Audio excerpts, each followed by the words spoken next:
काँग्रेस नेते राधाकृष्ण विखे यांचे चिरंजीव डॉक्टर सुजय विखे यांनी भाजपात प्रवेश केला असला तरी नगरमधील काँग्रेस कार्यकर्ते आघाडी धर्म पाळतील अशी ग्वाही पक्षाच्या स्थानिक पदाधिकारी कार्यकर्त्यांनी दिली आहे। गुरुवारी नगरमध्ये झालेल्या काँग्रेसच्या बैठकीत विखेंच्या पक्षांतरामुळे उद्भवलेल्या राजकीय परिस्थितीचा आढावा घेण्यात आला।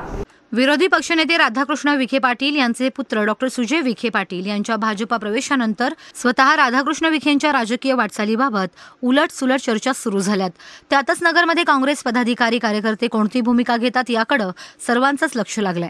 गुरुवारी काँग्रेसच्या लालटाकी येथील कार्यालयात झालेल्या बैठकीत काँग्रेसच्या स्थानिक नेते पदाधिकाऱ्यांनी लोकसभा निवडणुकीत आघाडी धर्म पाळण्याचा निर्णय घेतलाय। या बैठकीत पक्षाचे राष्ट्रीय सचिव सी.व्ही. रेड्डी, जिल्हा सरचिटणीस उबेद शेख, ब्लॉक अध्यक्ष बाळासाहेब भुजबळ, दीप चव्हाण, सविता मोरे, फिरोज खान, मुकुंद लखापती, अजहर शेख, मयूर पाटोळे, केशव मुर्तडक, आर पिल्ले, अभिजित कांबळे, फजल शेख, दिलीप सकट, सविता बागडे, अरुण धामणे, विवेक शेट्टी, अरुण इनामदार, मोबिन शेख आदी उपस्थित होते।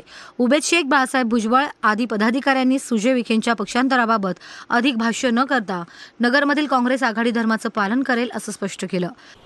काँग्रेस पक्षाचे नेते आणि विरोधी पक्षीय नेते राधाकृष्ण विखे पाटील यांचे चिरंजीव सुजयजी विखे पाटील हे भारतीय जनता पार्टीमध्ये गेल्यामुळं जी काय चर्चा नगर शहरामध्ये सुरू आहे काँग्रेस पक्षाबद्दल आणि विशेषतः नगर शहरामध्ये जे काय पदाधिकारी आहेत का हा इकडे गेला, हा तिकडे गेला, हा मुंबईला गेला, हा मागं आला, हा पुढं आला, परंतु असं काही झालेलं नाही आहे।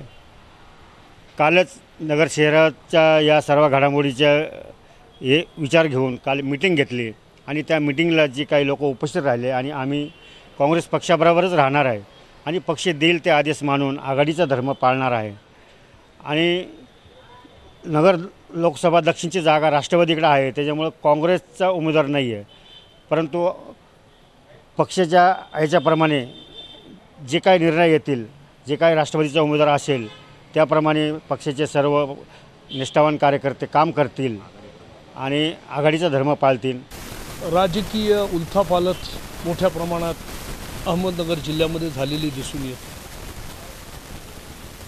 महाराष्ट्र राज्याचे काँग्रेस पक्षाचे विरोधी पक्षनेता राधाकृष्ण विखे पाटील यांचे चिरंजीव डॉक्टर सुजयजी विखे पाटील यांनी काँग्रेस राष्ट्रवादी काँग्रेस पक्षाच्या आघाडीच्या माध्यमातून निवडणूक लढविण्याची इच्छा व्यक्त करून गेल्या 2 वर्षापासून तयारीला सुरुवात केली होती।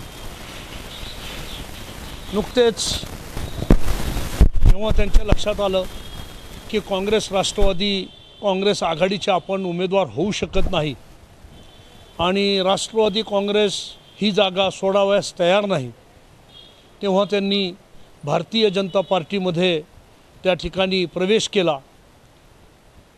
मी अहमदनगर जिल्हा काँग्रेसचा सरचिटणीस या नात्याने सांगू इच्छितो की निश्चितपणे सुजय विखे हे एक अत्यंत सुशिक्षित, अत्यंत हुशार आणि एक चांगलं नेतृत्व होतं।